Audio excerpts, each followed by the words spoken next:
Koreys universitetida o'qib, koreyslarning sog'lomlik sirlarini bilib oldim. Chunki koreyslar har bir ovqati va salatini kunjutsiz iste'mol qilishmaydi.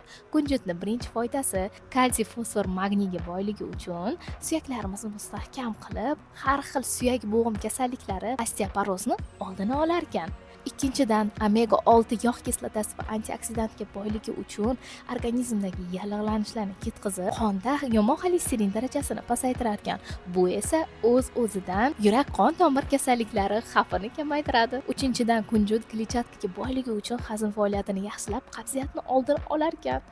Demak, organizmda qabziyat bo'lmasa, barcha yeyotgan nutrientlarimizni, vitaminlari o'z organlariga yaxshi yetib boradi. Men dietolog, nutrisolog sifatida shuni ayta olamanki, siz ham ovqatlaringiz va salatlaringizda albatta kunjutdan foydalaning. Va meni sahifamga obuna bo'ling. Men sizlarga koreyslarning sog'lomlik sirlarini hali yana ochaman.